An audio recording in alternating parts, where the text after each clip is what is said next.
Hello, my little individually plated 3-bean salads. Welcome to Extree for the week. This makes week 6 of this experiment we call small beans, and I have to say, I'm so grateful. I think things are going so well so far. It's hard to believe this is only week 6, because we've already felt the love and the support, and we're already expanding our plans. So consider this a state of the beanie and address. First and foremost, I want to give a shout out, or profile and beaniness, if you will, to our good friend JD Burrows. Hi, JD. I just want to say, I want to use this space to, reach out to some of our fans and say that JD his support has meant so much. He's been such a vocal, stalwart supporter, always has nice, interesting things to say, and JD, we appreciate it, and I know that a few times you've asked me to retweet very valuable, very meaningful causes, and I don't always spot them, so I decided to shout you out in this episode and just say, if you want to follow JD Burrows on Twitter, he's really good at finding stuff and links to stuff that you can do to help the world around you right now. I know a lot of us are good people at heart, but find it hard to find something to do right now that feels impactful, and JD has continuously shown that he's interested in that and that he finds good things to do to be good. So that's the end of that. I hope that was enough time lavished on you, JD. We love you. As for everyone else who's not JD Burrows, who I will never mention again, I just wanted to say we are so close to our second Patreon goal of reaching $5,000 a month in funding, which, FYI, would allow us to start paying our friends to develop shows. And in fact, because we're excited, we jumped the gun, and we're already paying 2 of our friends, who I shall not name in case it falls apart, because it's not too late for that to happen, to develop a show, and I'm really excited about that show. But once we reach this funding goal, which we expect to in the next couple weeks, we can definitely expand that effort. I've already got plans to interview Soren Bowie on Tales from the Pit. I think that's going to be fabulous. You're going to hear Tom Ryman on Frame Rate. Of course, you're going to hear some Willard at some point when she gets back from New York. We're hoping to have Star from SourceFed, as well as After Hours Illustrations. Cody Johnston has said he will swing by when he gets a chance. Carmen Angelica, Maggie Mae Fish, a lot of great people lined up. And honestly, we could not afford to have bought the equipment to have them on our shows without your support, so thank you. And with your further support, we will be able to pay some of them to develop shows, including, at some point, video shows. And I want to keep reiterating that because, hey, it's slow going. Making movies is expensive, but I just want you guys to know that we're glad you support us, and making audio-visual components are near and dear to us. There will be a video component, and we're hard at work doing that as fast as we can. Oh gosh, this is taking too long. So last week I said Patreon hadn't paid us. That was because I didn't click this giant red button that says pay out. So fuck me. Oops. So yeah, Patreon works, and I feel like it's only right of me to make that retraction and correction. Patreon works. We have your money from month 1. Thank you so much. We were going into Hawk to buy some of our new equipment, and this money has reimbursed us, as well as allowed me to make rent and offer 2 of our pals, as I said, the chance to develop a new show for us. Okay, yes, we got to the goal, blah, blah, blah. Oh, another shout out. David Bell and Tom Ryman have launched their own thing. I just keep calling it a thing because we're also multidisciplinary now that we do whatever. But they're doing largely streaming tabletop gaming, Twitch streaming, and that is called Gamefully Unemployed, as in games. You get it, Gamefully_unemployed. And they stream all the time. I and all the Small Beans peeps will show up there a lot. I'm going to play Smash Up with them on Sunday, so check that out. But also, we've been streaming more in general, so check out our Twitch stream, the One-Upsmanship feed, and the Twitch stream of the Gamefully Unemployed guys. And those feeds, I think, will be hosting each other's stuff frequently, and you'll see us a lot of crossover there. So that's exciting. I think that's it. Oh, I was asked to ask you, because it will really move the needle for us and get our work out to a broader audience. If you have the time, please hop onto iTunes and give us a 5-star review, or if you can, write a little sentence. Or a lesser star review. Just get reviews on there. It actually comes down to engagement. So give us your honest thoughts on iTunes if you have the time. People often ask how they can help without spending money. That way really helps us. So thank you so much for doing that in advance. And my voice is going, so I'm going to throw it to the pre-recorded clip of my alternate ego, Mr. Jonny Papes, with the news of the week. Extree, extree, read all about it, Small Beans News. If it's not over in under half an hour, it's free. Extree, extree, a sexual encounter between comedian Aziz Ansari and a woman going by the name of Grace has generated heated debate on both sides of the Me Too movement and completely ruined the scene in Liar Liar where Jim Carrey uses the claw on his son. Well, some consider it a story of toxic masculinity that is nevertheless differentiable from sexual assault. Others would prefer not to have anything repeatedly rammed down their throat while they're already full of lobster roll. And others still simply pray that the creepy men in their own workplaces someday become famous so that society will give a shit. Extree, extree, read all about it, this just in.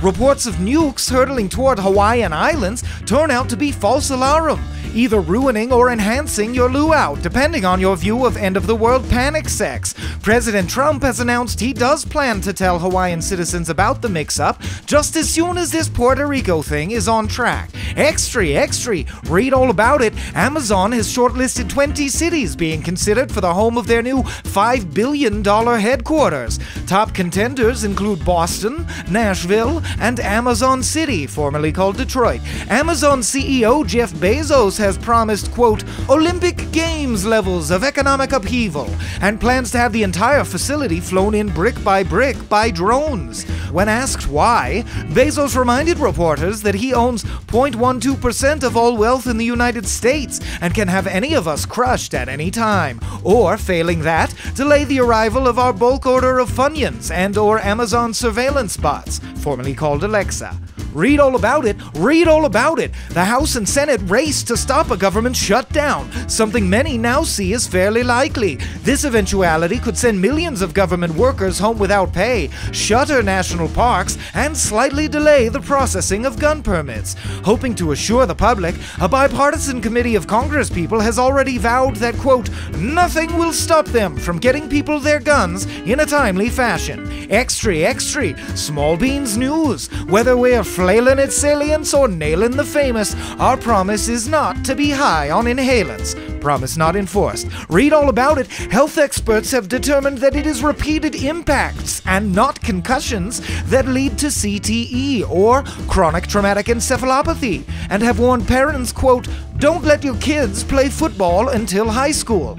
They later added, then yeah, go nuts. I mean, they're basically invincible once puberty hits. And how could we go on as a culture without a structured series of events where dudes run into each other? Extree, extree, read all about it. Porn star Stormy Daniels has revealed that Donald Trump had an affair with her while wife Melania was pregnant, a fact that she was paid over $100,000 dues to cover up. When asked how the sex was, she replied, well, they had to pay me $100,000 not to talk about it. I'm a porn star, so I'm used to being around assholes, but you know there's a limit. Fox News and the Drudge Report have already leapt into action as pillars of America's moral center, with rousing coverage like, you'll never guess what child star has boobs now. 20 years ago, Bill Clinton had an affair, and that was bad. Why bring it up now? No reason. And their popular recurring series, Hey! For the love of Christ, look over here instead. No, don't look at that. Hello. Extree, read all about it, read all about it. Steve Bannon, who saw his stock plummet with the Trump administration in recent weeks and has lost his primary source of funding, has agreed to speak openly with the Mueller investigation in lieu of a subpoena.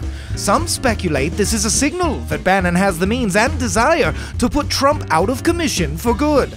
Trump responded from his golf course where he was getting blown by a porn star while wearing a Klan robe rather than tell Hawaii that they weren't going to be nuked. Quote, yeah, I'm real worried. No, yeah, I'm shaking in my painfully surgically reduced scalp over here. Extree, extree! An inspirational group of friends communicate solely through quotes from TV shows, still consider themselves to have a relationship. Extree, extree! The living partners of two authors who wrote about their experiences while dying of terminal illness have fallen in love with one another and married. They hope that by making love atop a pile of their deceased spouse's books, they can prove the existence of an afterlife by getting, quote, haunted as fuck.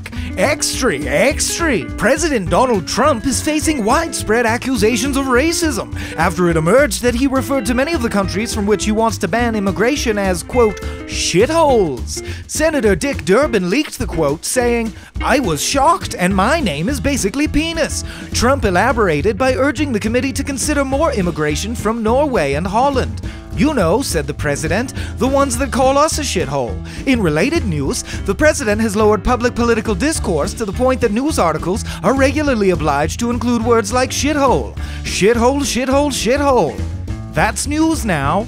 Extree! Read all about it. In other news out of this godforsaken shithole, the king of Turd Mountain later declared himself, quote, not racist. In fact, the least racist person you've ever met. He added, and you can tell because that's the kind of thing people who are very unracist always find themselves saying.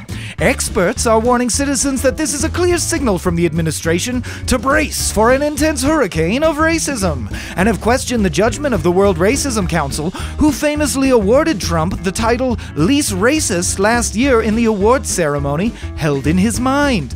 Trump later qualified his claim by saying, okay, of course, when I say I'm the least racist person you've met, I don't mean like, you know, if you've met John Lewis or MLK or something, sure, fine, then I'm not talking to you. The you I am referring to is my good friend David Duke, who I know nothing about, so I can't really comment on it. But he, and this is the point I'm getting at, he has never met anyone less racist than me. That is the thing. It's actually a pretty big bone of contention between us. He is an angry man.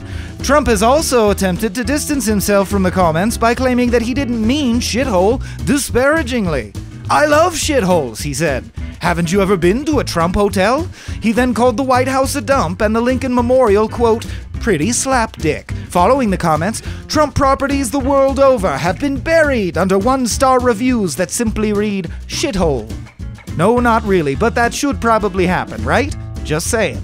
Extree! In related news, researchers in the DC area claim to have uncovered a scientific wonder. Anthropologists are marveling at how the world's least racist person somehow accomplishes the impossible, saying and doing racist things. Extree! The president has also taken a cognitive test / restaurant placemat challenge to prove his mental acumen. The test, released online, includes questions like draw a clock and label this picture of a lion. Trump passed it with flying colors and feels this dispels all rumors of his failing celerity. When asked to define the word celerity, he called Mexicans rapists and pointed to a stalk of celery. He was asked to define acumen and responded, bless you.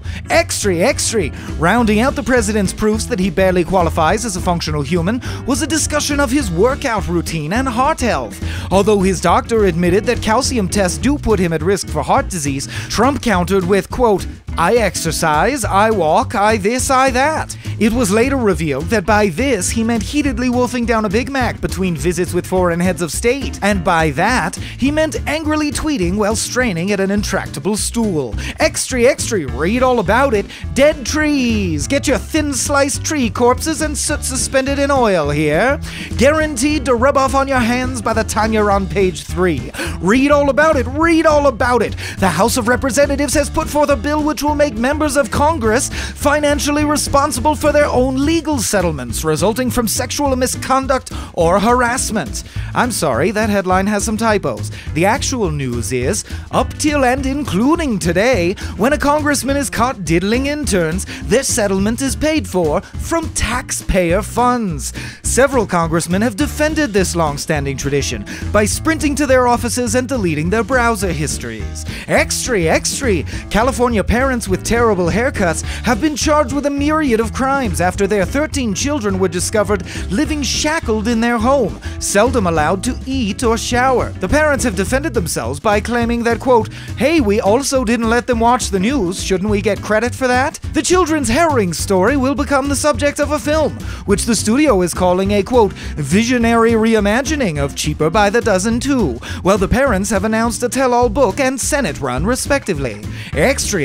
Extree. As the sixth extinction continues and more species disappear from the face of the Earth each day, somehow a scientist has discovered 18 new species of pelican spider, the spider that is known even in spider communities as the freaky-looking one. The scientist has named one of the spider species after her own daughter, and the other 17 after other people she presumably hates. The spiders could not be immediately reached for comment, as our field reporter was mysteriously cocooned in a giant web-like material on their way to the interview. Extree, life hack news. Turn to page 8 to learn how you can use this very newspaper, folded in half, and any household poking implement to create a handy explanation of faster-than-light travel for your less intelligent friends and neighbors. Read all about it. Quote, actor Mark Wahlberg has donated $1.5 million to the Time's Up movement to make amends for the intense disparity between his pay and that of his female co-star Michelle Williams during reshoots for All the Money in the World. As the film is a scathing indictment of wealth distribution in America, many took the fact that Williams was paid less than $1,000 in total uniquely galling. Wahlberg's representatives have defended his actions, saying it was a simple misunderstanding. They assert that in a rush of setting up emergency reshoots for All the Money in the World, Wahlberg was given a new contract and accidentally wrote the title of the film where he was meant to put his rate. Original co-star Kevin Spacey remains mysteriously quiet. Meanwhile, Wahlberg has been hailed as a hero for being forced to do the right thing eventually, and somehow still believes that it's Boogie Nights that's getting him into hell, and not this or blinding an old Asian man. Read all about it. Extree. Facebook promises more algorithm tweaks to combat fake news articles, give people what they really want. A confounding wall of vague icons that change places with every weekly update. Extree. Read all about it. Amidst further allegations from Woody Allen's stepdaughter Mia Farrow, several actors in Allen's latest film have donated their earnings to the Time's Up movement. Alec Baldwin has defended Woody, calling working with him the privilege of his career, and the attacks against Woody Allen sad. After all, continued Baldwin, if we condemn this man, what's to stop us from condemning other great artists should, say, some news come out about them at some point in the near future? Why, have you heard anything about me? I mean, Michael Douglas denied it, maybe I should go that route. He then tried to win the crowd back by imitating Tracy Morgan's parents, a bit which all in attendance agreed hasn't aged well. Extree. In sad news, Cranberries' lead singer Dolores O'Riordan has died tragically at the age of 46. Fans will always remember her impact on the music of the 1990s and would certainly not begrudge her if she lingered as a zombie. Zombie. Do you have to? Do you have to? Yeah, I gotta go listen to all those again. Let's all just go listen to Cranberries' greatest hits, you guys. Maybe some Sixpence None the Richer. And make out with our crushes, okay? Can you do that for me? Make sure consent is involved. I'm talking to you, Aziz. Oy! Everything is terrible, but we'll talk about that again next week. And until then, I love you, but only if you want to receive that love. No pressure.